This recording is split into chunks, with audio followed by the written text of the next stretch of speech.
History is written by the victors, but in the underworld, survival is dictated by the translators.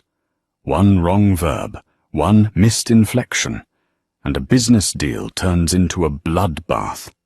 Cain Valenti was the king of New York, a man who feared nothing but the silence of a room he couldn't control.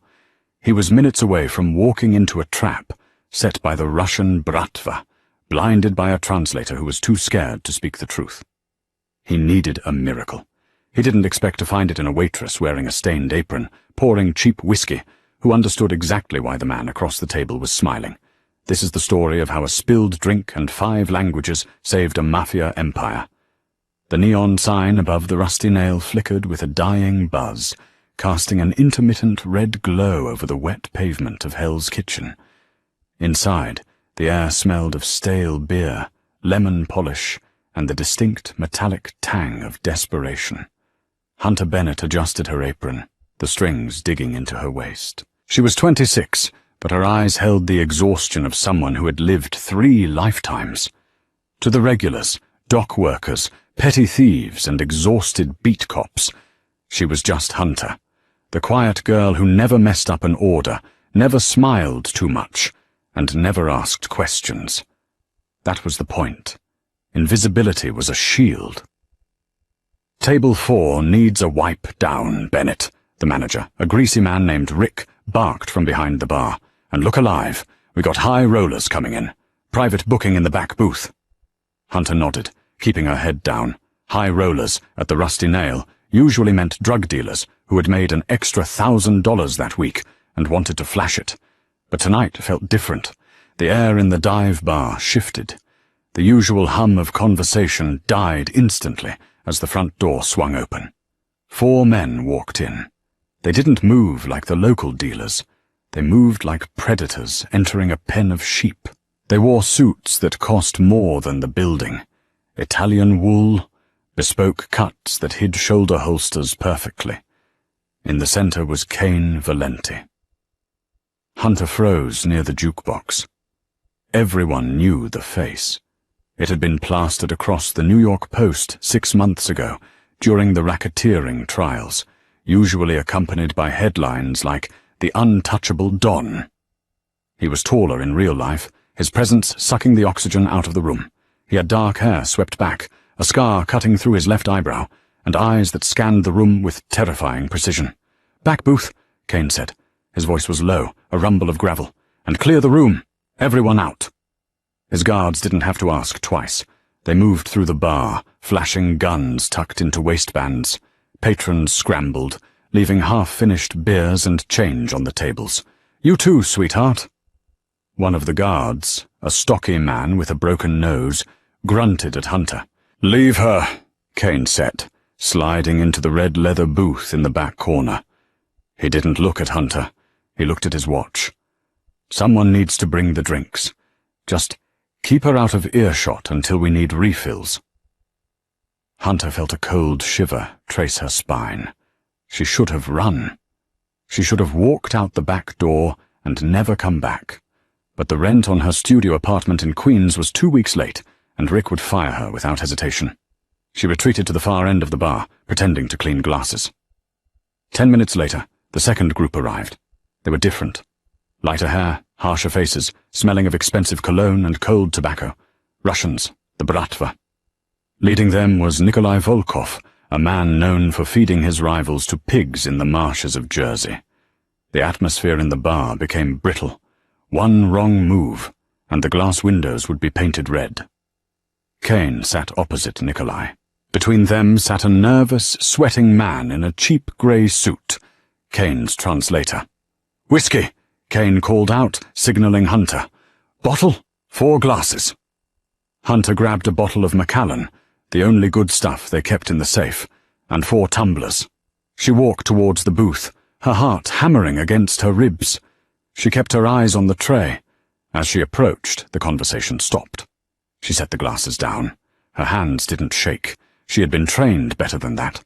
"Tell him," Cain said to his translator, leaning back, "that I am willing to open the Newark ports for his shipping containers. But the tax is 20%. The translator, a man Hunter heard them call Benny, swallowed hard. He looked at Nikolai and spoke in Russian. He says you can use the ports.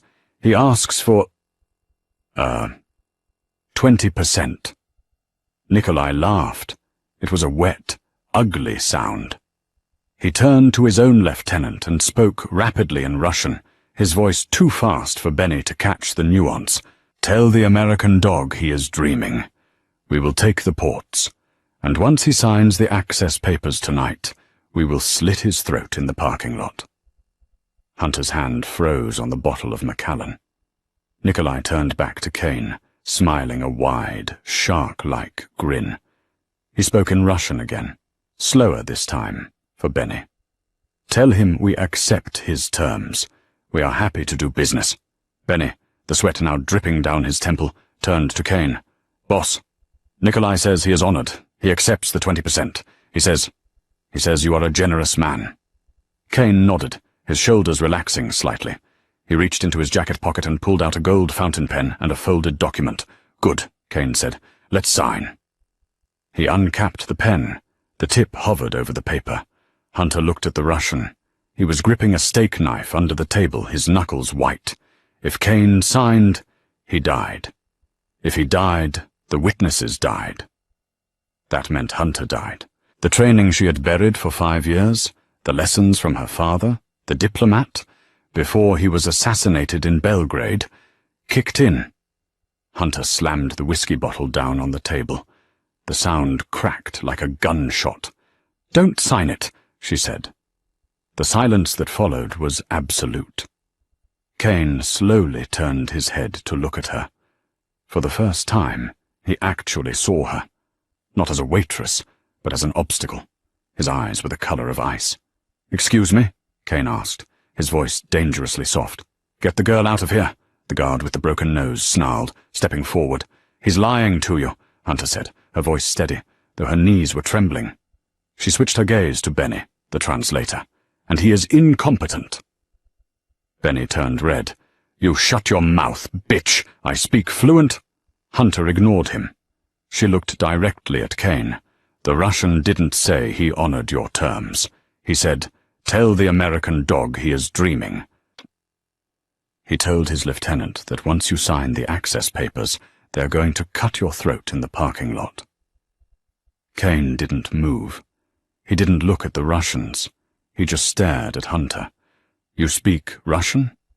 I speak 5 languages, Hunter said, and I know that honored and dog don't sound anything alike.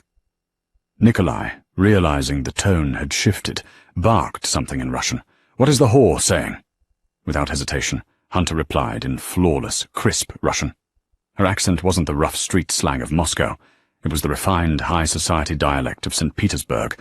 I am telling him that you lack the honor to do business like a man, Nikolai Volkov.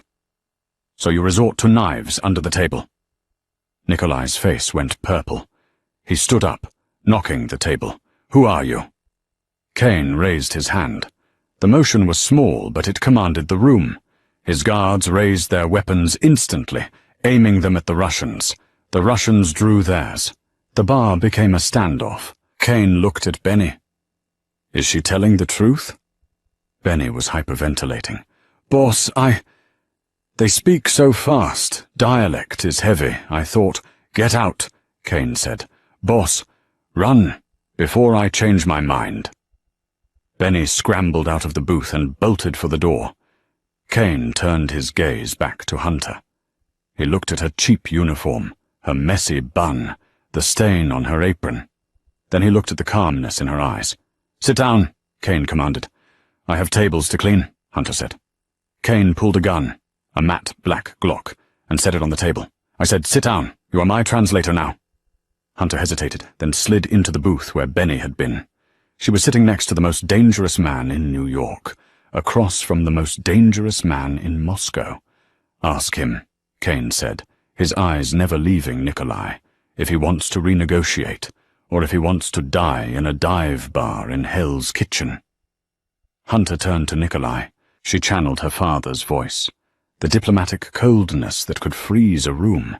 Mr. Valenti wishes to know if you would prefer a new arrangement. or if you wish for this to be your final meal. Personally, I wouldn't recommend the fish. A flicker of amusement crossed Nikolai's face. He respected strength. He respected audacity. And he was clearly confused by the waitress who spoke like a czarina. Nikolai sat back down slowly. He released the knife he was holding under the table.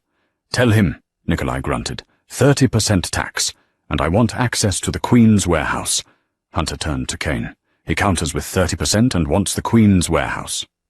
Kane tapped his finger on the gun. "Tell him 25%, and the Queen's warehouse is full of my mother's furniture. He can have the Bronx depot." The negotiation lasted an hour. Hunter translated back and forth, filtering out the insults, smoothing over the jagged edges, and ensuring clarity. She was brilliant. She was precise. Finally, hands were shaken. No papers were signed. The trust was gone. But an accord was reached. Nikolai stood up, buttoning his jacket. He looked at Hunter with a strange expression. "You are wasted pouring drinks, girl." He left with his entourage. The door swung shut. The silence returned. Kane Valenti didn't move. He poured himself a glass of Macallan and drank it in one shot. Then he turned to Hunter. "Who are you?" he asked. "Just a waitress," Hunter said, standing up. "I need to get back to work." "No," Kane said. He stood up, towering over her. "You just saved my life, and you heard the details of a multi-million-dollar criminal conspiracy." "I have a bad memory," Hunter said quickly. "I've already forgotten it." Kane signaled his guards. "Grab her coat." "Excuse me?" Hunter stepped back. "You aren't safe here," Kane said, his voice flat. "Volkov knows your face. He knows you embarrassed him. If I leave you here, you'll be dead by morning." "That's my problem," Hunter snapped. Kane stepped closer. He smelled of gunpowder and expensive sandalwood soap. He reached out and touched her chin, tilting her face up. "It's my problem now," he said. "You're coming with me." Hunter sat in the back of an armored SUV, sandwiched between Kane and the window. The city lights blurred past, streaks of gold and white against the darkness. She clutched her worn canvas backpack to her chest. It contained her entire life, a change of clothes, a passport under the name Emily Vance, and a locket with a picture of her parents. "Where are we going?" she asked, breaking the silence. Kane didn't look up from his phone. He was typing furiously. "A safe house, until I figure out what to do with you." "I can't go to a safe house. I have a cat," Hunter lied. Kane glanced at her. "We'll buy you a new cat." "You can't just buy a—" Hunter stopped. Arguing with a Mafia don was a futile exercise. They drove for 40 minutes, leaving the city behind for the winding roads of Long Island. They pulled up to a massive estate, gated and guarded. It wasn't a house. It was a fortress disguised as a mansion. The car stopped. A guard opened the door. "Welcome to Purgatory," Kane muttered. He led her into a foyer that was bigger than her entire apartment building. Marble floors, crystal chandeliers, art that belonged in museums. It was cold, sterile, and imposing. "Marco," Kane called out. A tall, thin man in a pristine butler's uniform appeared. "Yes, sir?" "Set up the blue room for Miss—" Kane paused, looking at Hunter. "I don't even know your name." "Hunter," she said. "Hunter Bennett. Miss Bennett," Kane finished. "Get her some clothes. Burn what she's wearing. She smells like stale beer." Hunter bristled. "This apron costs $15. "I'll reimburse you," Kane said dryly. "Marco, make sure she eats. I have business to attend to." He started to walk away toward a set of double oak doors. "Wait," Hunter called out. Kane stopped and turned. "Why?" she asked. "Why didn't you just kill me? It would have been easier." Kane looked at her for a long moment. His expression was unreadable. "Volkov was right," he said. "You were wasted pouring drinks. I need a translator, Hunter. My last one resigned tonight. You have the job." "I didn't apply." "In my world," Kane said, a ghost of a smile touching his lips, "you don't apply." You're chosen." He disappeared into his office. Hunter was led upstairs to a room that looked like a suite at the Ritz. She showered, scrubbing the scent of the rusty nail off her skin. She put on the silk robe Marco had left for her. She walked to the window. Below, guards patrolled the perimeter with Rottweilers. She was trapped. But as she looked at her reflection in the glass, Hunter knew the truth. She wasn't just trapped because of Cain Valenti. She was trapped because she had exposed herself. She had spoken Russian. Perfect, diplomatic Russian. If word got out, if the wrong people in Europe heard about a waitress in New York who spoke like the late Ambassador Arthur Bennett, the Mafia would be the least of her worries. The people who killed her father were still out there. And she had just lit a flare in the dark. She needed to leave. Tonight.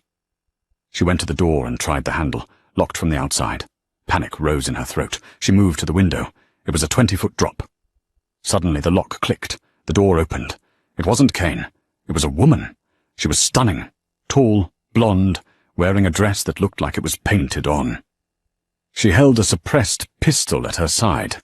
"So," the woman hissed, "you're the new flavor of the month." Hunter backed up. "I'm just the translator." The woman stepped into the room and closed the door. She raised the gun. "Dom doesn't bring translators home to the estate. He brings mistresses. And I don't like sharing."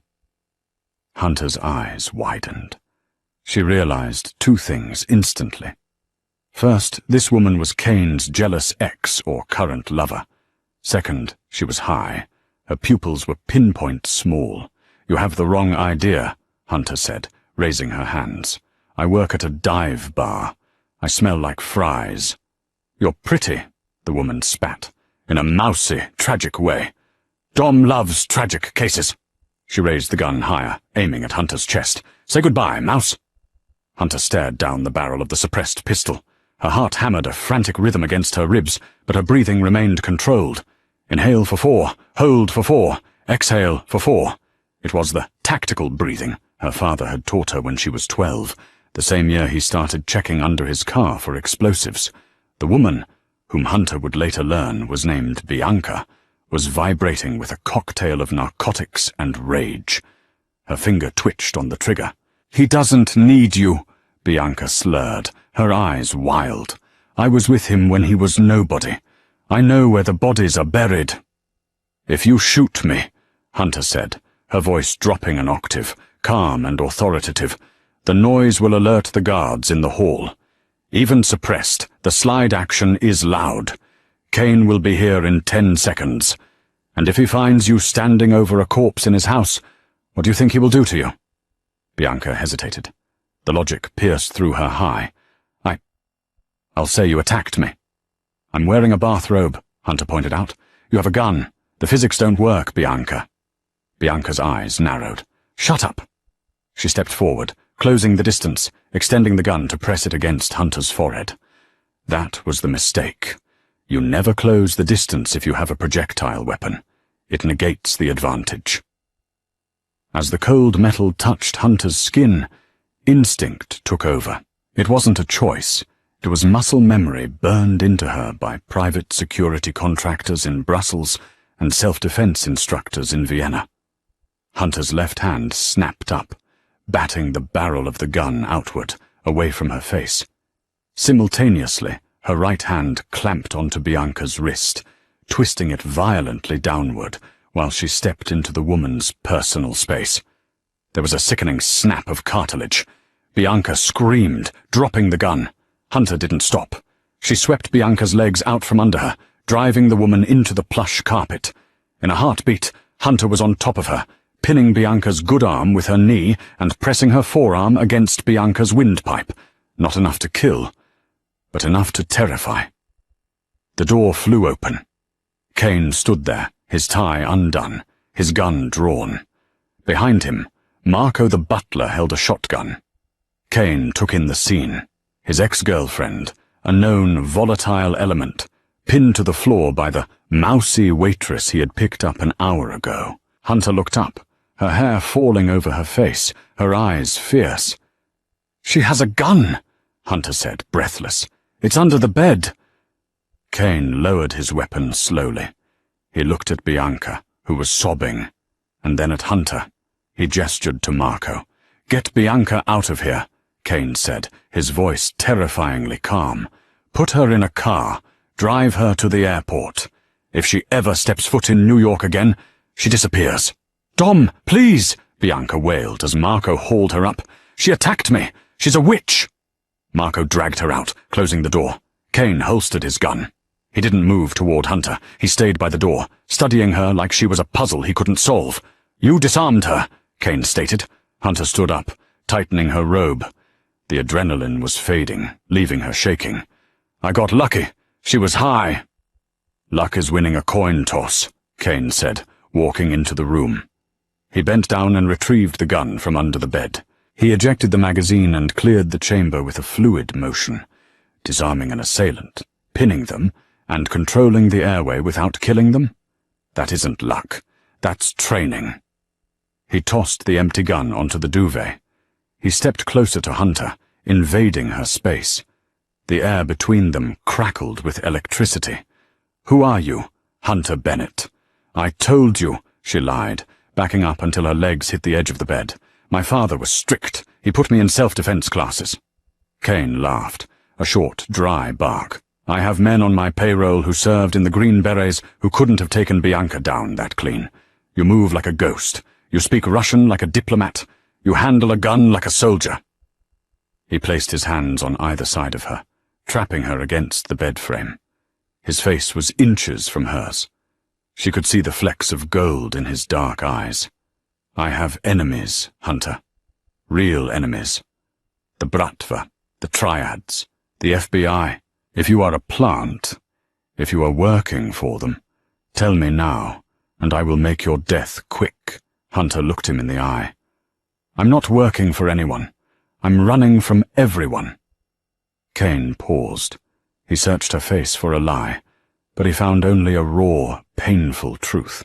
He pulled back, giving her space. "Good," he said, "because tomorrow we have work to do." "I'm not your soldier, Kane." "No," Kane said, walking to the door. "You're my asset, and I protect my assets." He paused at the threshold. "Sleep. Tomorrow we're going shopping. You can't meet the French delegation wearing a bathrobe." The dress was emerald green silk, backless, with a slit that ran up to the mid-thigh. It was elegant, dangerous, and cost more than Hunter had made in the last 3 years combined. Kane stood at the bottom of the grand staircase, adjusting his cufflinks. He wore a tuxedo that fit him like armor. When he heard Hunter's heels clicking on the marble, he looked up. For a moment, the King of New York looked struck dumb. Hunter descended slowly. Her hair was swept up in a complex chignon, revealing the long, elegant line of her neck. She wore diamond drop earrings that Marco had provided from the family vault. "Don't stare," Hunter said as she reached the bottom step. "It's unprofessional." Kane cleared his throat, regaining his composure. "I'm checking for wires. Turn around." Hunter rolled her eyes but spun in a slow circle. Kane watched the silk ripple over her curves. "Clean," he muttered. "Let's go." The venue was Le Bernardin, one of the most exclusive restaurants in Manhattan. Kane had rented out the entire private dining room. In the car, Kane briefed her. "We are meeting Jean-Paul Gaultier, not the designer, the head of the Corsican Union. They control the heroin trade coming through Marseille. They want to move product through my concrete business." "And you want to say yes?" Hunter asked. "I want to say maybe," Kane said. "I need to gauge them. The Corsicans are notorious for smiling while they poison your wine. They speak a specific dialect, mixed with street slang. Can you handle it?" "I spent a summer in Corsica," Hunter said, looking out the window. "I know the dialect." A summer in Corsica, Kane mused. Most waitresses spend their summers at Coney Island. They arrived. The restaurant was dimly lit, quiet and tense. 4 men sat at a round table. They were older, scarred, drinking red wine that cost $500 a bottle. Jean-Paul was a heavy-set man with a moustache and eyes like beads of oil. He stood up when Kane entered, but his smile didn't reach his eyes. "Monsieur Valenti," Jean-Paul said in heavy French, "you bring a woman to a war council. Kane sat down, gesturing for Hunter to sit next to him. She is my voice. Treat her with the same respect you treat me.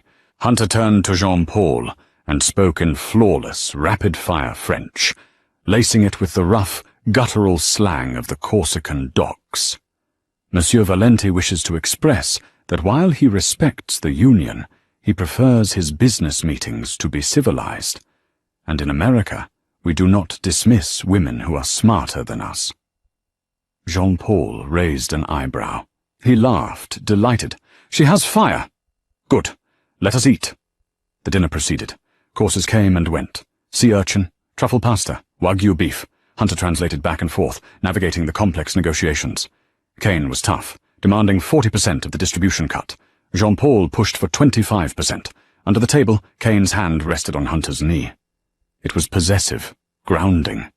Every time she spoke, he watched her mouth, fascinated by the way she switched personalities when she switched languages. By the dessert course, the tension had eased. They were close to a deal at 32%. Then Hunter heard it. Jean-Paul turned to his lieutenant, a man named Luc, and murmured something while laughing. It was fast, quiet, and spoken in a very old, very specific local dialect from the mountains of Corsica, something almost no outsider would know. The poison should kick in within 10 minutes. Make sure the car is ready to dump the bodies. Hunter's blood ran cold. She looked at Kane. He was lifting his glass of wine, the toast to seal the deal. "Kane," she whispered in English, "don't drink." Kane froze. The glass hovered an inch from his lips. He didn't look at her, but his grip on the stem tightened. "Why?" he asked, smiling at Jean-Paul. "The wine," Hunter said, keeping a smile plastered on her face. "They poisoned the bottle. He just said it to his lieutenant." Kane set the glass down slowly. Jean-Paul frowned. "Is something wrong, Monsieur Valenti? You do not drink to our friendship?" Kane looked at Hunter. "Tell him," Kane said, his voice dropping to a lethal whisper, "that I only drink to friendship when I know I'll wake up the next morning." Kane suddenly grabbed a steak knife from the table, and in one fluid motion drove it through Jean-Paul's hand, pinning it to the mahogany table. Jean-Paul screamed. The room exploded into chaos. Kane's guards burst in from the kitchen, guns drawn. The Corsican bodyguards went for their weapons, but they were too slow. Within seconds, the Corsicans were on their knees, gun barrels pressed to the backs of their heads. Kane stood up, straightening his jacket.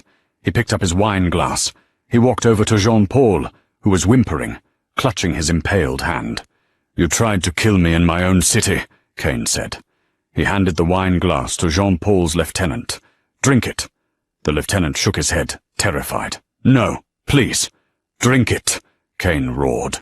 The lieutenant took the glass, his hands trembling, and downed it. He collapsed 30 seconds later, foaming at the mouth. Cyanide. Kane turned to Hunter. She was standing by the wall, pale but composed. "You saved me again," he said. He walked over to her, adrenaline making his pupils dilated. He didn't care about the bodies, the screaming Frenchman or the blood. He grabbed Hunter's face in his hands. "Who are you?" he demanded again, but this time it wasn't an interrogation. It was awe. "I told you," she whispered. "I'm the translator." Kane kissed her. It wasn't a gentle kiss. It was hard, desperate, and tasted of danger. Hunter hesitated for a split second, then kissed him back, her hands gripping the lapels of his tuxedo. For a moment, the violence of the room faded, leaving only the heat between them. Kane broke the kiss, breathing hard. He looked at Jean-Paul. "Get them out of here," Kane ordered his men. "Leave the boss alive. I want to have a conversation with him later about manners."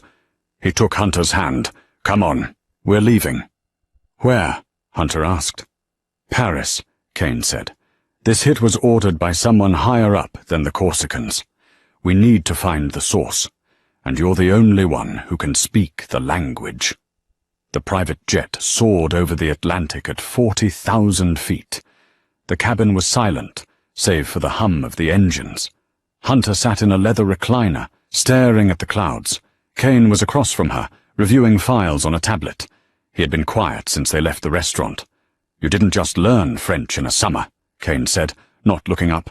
"You recognized a mountain dialect used by sheep-herders in Corsica." Hunter sighed.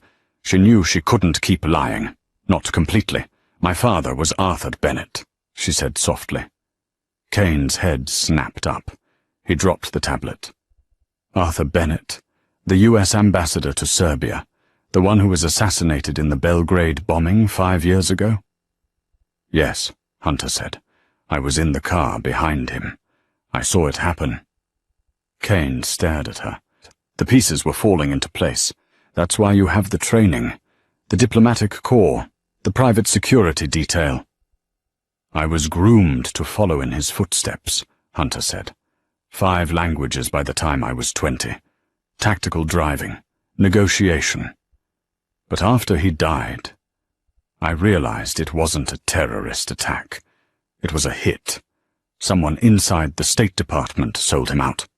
"And they know you saw it," Kane realized. "I found his journals," Hunter said. "He was investigating a money laundering ring that connected European politicians to the Mafia, a specific syndicate."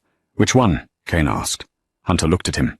"Yours, Kane, or at least a branch of it." Kane stood up. "That's impossible. My father ran the family 5 years ago. He had a code. No politics, no terrorism." "Maybe not your father," Hunter said, "but someone close to him." The plane banked. The intercom beeped. "Mr. Valenti," the pilot's voice crackled. "We have a situation. Air traffic control in Paris just flagged our tail number. They have Interpol waiting on the tarmac." Kane swore. "They found us." "It's not Interpol," Hunter said, standing up. "Real Interpol wouldn't flag the plane. They'd wait until we docked to arrest us quietly. If they are making a scene, it's a trap. They want to separate us." "How do you know?" "Because that's how they got my father," Hunter said, her eyes cold. Kane grabbed a parachute bag from the emergency locker. "Can you jump?" Hunter looked at him like he was crazy. "Skydiving? No, absolutely not." "Well, learn fast," Kane said, strapping the rig onto her. "Because we aren't landing in Paris. We're jumping over the French countryside." "Kane, this is insanity!" "This is survival, Hunter." He pulled her close, buckling the straps. "Trust me, I won't let you fall." He opened the rear hatch. The roar of the wind was deafening. The freezing air whipped into the cabin. Below them, the lights of rural France twinkled like distant stars. "On 3, Kane yelled. "I hate you," Hunter screamed. "I know!" Kane grabbed her, and they plunged into the black void together.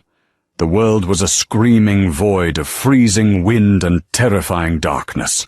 When the parachute finally flared, it jerked them upward with bone-jarring force. Kane groaned, his grip on Hunter tightening until it bordered on painful. There were 2 heartbeats suspended in the night sky over rural France, drifting down toward an abyss of black fields. "Keep your knees bent!" Kane roared over the wind. "Roll when we hit!" The ground rushed up to meet them not as a soft landing, but as a brutal collision with frozen earth. They tumbled through a ploughed furrow, the parachute dragging them several yards through the mud before Kane managed to cut the lines. Silence crashed down on them, heavier than the noise. Hunter lay on her back, staring up at the indifferent stars, her breath pluming in the icy air. Her entire body throbbed. She felt a hand grab her shoulder, rough, urgent. "Hunter, report, broken bones." She sat up, wincing. "I'm attached, I think." Kane slumped back against the frozen dirt, letting out a dark, ragged laugh. "I hate flying. I really hate flying." They stripped off the parachute harnesses and buried them under a pile of dead brush. The cold was immediate and biting. Hunter's evening gown, hidden under the flight suit Kane had forced her into, offered 0 protection. "We need shelter," Kane said, his voice shifting back to command mode. "And we need a car, if air traffic control tracked the drop. The gendarmes are already on their way." They walked for 3 miles across the desolate farmland. The glamour of the New York skyline felt like a fever dream here. Here, they were just 2 survivors, trudging through the mud. They found an abandoned stone barn near a secondary road. Inside, It smelled of dry hay and old oil. Kane found a rusted Peugeot pickup truck under a tarp. He hot-wired it with the efficiency of a man who had stolen cars long before he bought them. As the engine sputtered to life, the heater blasted dust and lukewarm air into the cab. Hunter shivered violently, her adrenaline crashing. Kane reached over, pulling her toward him. It wasn't sexual. It was a transfer of heat. He rubbed her arms briskly. "Stay with me, Hunter. Don't go into shock." "I'm not in shock," she chattered. "I'm just realizing that my life expectancy has dropped significantly since I met you." "It's actually gone up," Kane corrected, his eyes hard on the road as he navigated them toward Paris. "Before me, you were dying of boredom. Now you're just at risk of bullets." "Comforting," she muttered. The drive was long and tense. As the adrenaline faded, the reality of their situation set in. Hunter thought about the files on the tablet she had secured in her waterproof pack. She thought about the image she had seen years ago. The ring on the hand of the man who ordered her father's death. "Kane," she said, breaking the silence. "The ring, the lion and the dagger. You said it belongs to the Moretti family." Kane's grip on the steering wheel tightened until his knuckles turned white. "Salvatore Moretti, my consigliere, my father's best friend. He bounced me on his knee when I was 5. He taught me how to tie a tie. He taught me how to shoot." "If he ordered the hit in Belgrade," Hunter said softly, "then he's been working with the corrupt factions of the government for years. He's not just a mobster, Kane. He's a broker. He sells chaos." "He sent me to the Corsicans to die," Kane said, his voice hollow. "He knew Jean-Paul would use poison. Sal probably supplied it." Kane pulled the truck to the side of the road, killing the engine. He stared out into the darkness. For the first time, the invincible Don looked shattered. "If I go back to New York," Kane whispered, "I go back to a civil war. Sal has the loyalty of the old guard. They won't believe me." "Then we don't go back to New York," Hunter said. She reached out, covering his hand with hers. "We finish it here. Tonight." Kane looked at her. "Sal is in Paris. He's attending the midnight gala at the Chateau de Lune. It's a black market auction. High security. Invitation only." "The Chateau de Lune," Hunter mused. "My father investigated that place. It's where the deals are made. If Sal is there, he's celebrating. He thinks you're dead." "We can't get in," Kane said. "We look like we crawled out of a grave. We have no weapons, no backup."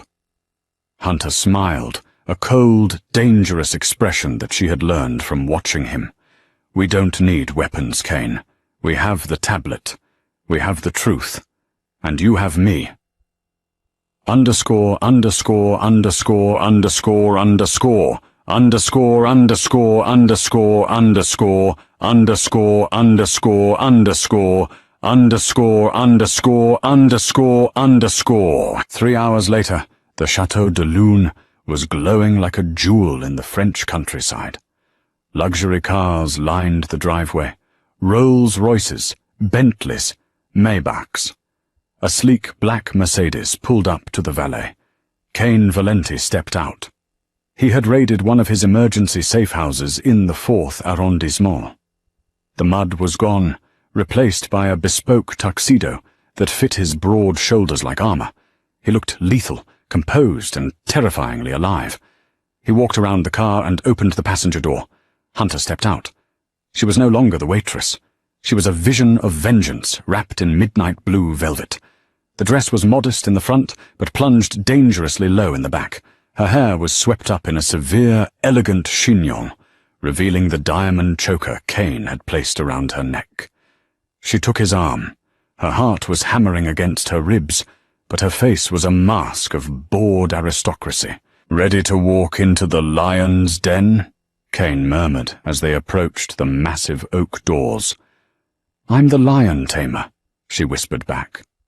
The security was tight, but Kane's face was his passport. The guards hesitated, confused by the sight of a man who was rumored to be dead, but fear overrode their confusion. They stepped aside. The ballroom was a sea of corruption. Arms dealers drank champagne with politicians. Human traffickers laughed with tech moguls. And there, holding court in a raised VIP booth overlooking the dance floor, was Salvatore Moretti. He looked older than his photos, his face flushed with wine and victory. He was laughing at a joke made by a Russian oligarch, his hand resting on the table. On his pinky finger, the gold ring glinted. A lion holding a dagger. Hunter felt a surge of nausea, followed by a cold, crystalline rage. That was the hand that signed her father's death warrant. "Stick to the plan," Kane breathed in her ear. "Don't let him see you bleed." They ascended the stairs to the VIP booth. The air grew thinner, sharper. Sal looked up as a shadow fell over his table. His laughter died in his throat. His glass slipped from his fingers, shattering on the marble floor. The sound cut through the ambient noise of the party. "Dom!" Sal wheezed, his face draining of blood. "My God! The news said the plane—" "The rumors of my death were greatly exaggerated, Uncle Sal," Kane said, his voice smooth, carrying no trace of the betrayal burning a hole in his chest. "I'm hard to kill, you should know that." Sal scrambled to his feet, his eyes darting around the room, looking for his bodyguards. I am so relieved. We were mourning you, Dom. We were just toasting to your memory."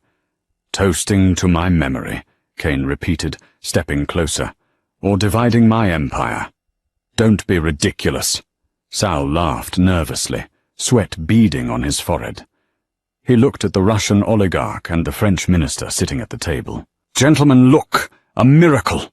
The king returns!" He turned his gaze to Hunter, his eyes narrowing. "And who is this? The help?" "She's the reason I'm alive," Kane said. "And she's the reason you're done." Hunter stepped forward. She didn't look at Kane. She locked eyes with the Russian oligarch, a man named Kozlov, who controlled the energy grid of Eastern Europe. She spoke in Russian, rapid, low, and menacing. "Mr. Kozlov, Salvatore has been promising you the Valenti shipping routes in the Newark harbor, hasn't he? He told you that with Kane dead, the ports were yours." Kozlov frowned, looking at Sal. "Is this true, Salvatore?" Sal waved his hand. "She's lying. She's a nobody waitress." Hunter didn't pause. She turned to the French minister and switched to flawless, high court French. "Monsieur Minister, did Salvatore mention that he kept the recordings of your meetings, the ones regarding the Belgrade bombing? He has them stored on a secure server. He calls it his insurance policy against you." The minister stood up so fast his chair toppled over. "What did you say?" "Lies!" Sal screamed, panic cracking his voice. "She is poisoning you against me. Guards, kill them. They are imposters." 4 of Sal's personal guards drew their weapons. The music in the ballroom stopped. The crowd gasped, backing away. Kane didn't flinch. He didn't even reach for a weapon. He simply pulled the waterproof tablet from his tuxedo jacket and tossed it onto the center of the table. It slid across the marble and stopped in front of the Russian oligarch. "The files aren't on a server," Kane said, his voice projecting across the silent room. "They're right there. Hunter decrypted them on the drive over. Every bribe, every hit order, every betrayal." He looked Sal in the eye. "You broke the code, Sal. You sold out the family to politicians. You killed Arthur Bennett. And you tried to kill me." Sal looked at the tablet, then at the furious faces of his allies. The Russian oligarch picked up the tablet. He looked at the screen, then looked at Sal with eyes like a shark. "You recorded me?" Kozlov asked, his voice a quiet rumble of death. No, listen to me." Sal backed up, holding his hands up. "It's a bluff. The tablet is probably blank." "Open it," Hunter challenged. Sal lunged for the tablet, but the French minister's bodyguard intercepted him, shoving him back into his chair. "It's over, Sal," Kane said softly. "You can't do this to me, Dom," Sal pleaded, tears mixing with the sweat on his face. "I raised you. I did it for the family. We needed to modernize. We needed to be in politics." "You didn't do it for the family," Kane said. "You did it for yourself." Kane turned to Hunter. "Let's go." "You're leaving?" Sal shrieked. "You can't leave me here with them. They'll kill me." Kane paused. He looked back at the man who had been a father to him. There was no hate in his eyes anymore, only a deep, exhausting pity. "In our world, Sal," Kane said, "death is the easy way out. I'm leaving you with the people you betrayed. That is a fate worse than a bullet." He offered his arm to Hunter. "Shall we?" Hunter looked at Sal one last time. She saw a small, terrified old man. She thought of her father, dying in a car bomb in Belgrade. She thought of the years of hiding. "Goodbye, Salvatore," she said. They turned and walked away. They walked down the grand staircase, heads held high, moving with a synchronized grace that made the crowd part like the Red Sea. They walked out of the heavy oak doors, past the confused security, and into the cool, biting air of the French night. Behind them, inside the Chateau de Lune, the screaming started. Then the distinct, muffled pop of a silenced pistol. Then silence. Kane didn't look back.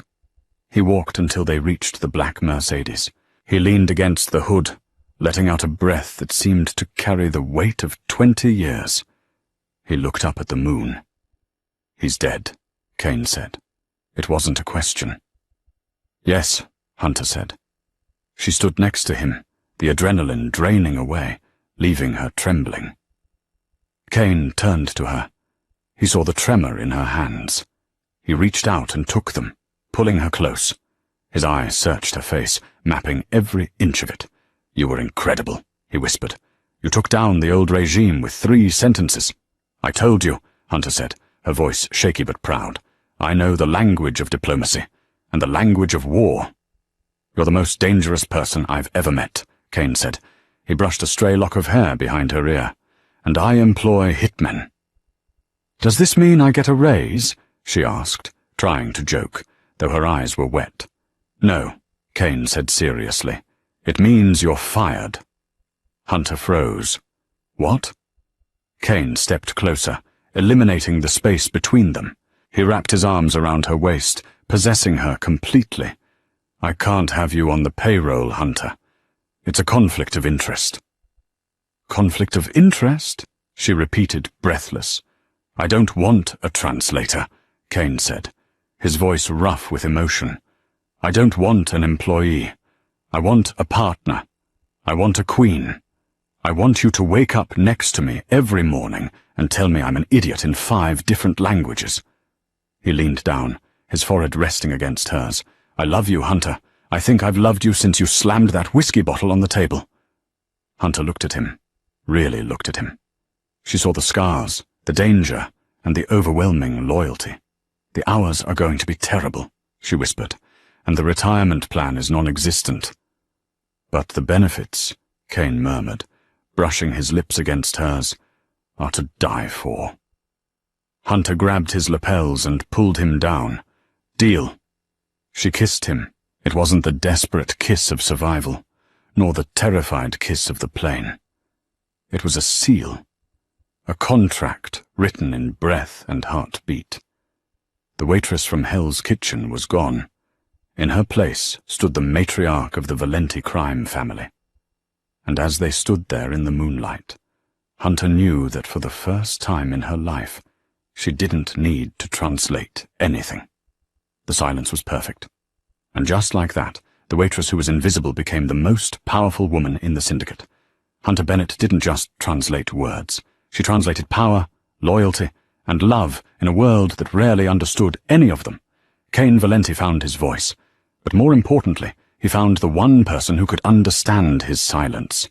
From a dive bar in New York to the gala halls of Paris, they proved that the most dangerous weapon isn't a gun. It's the truth, spoken in the right language.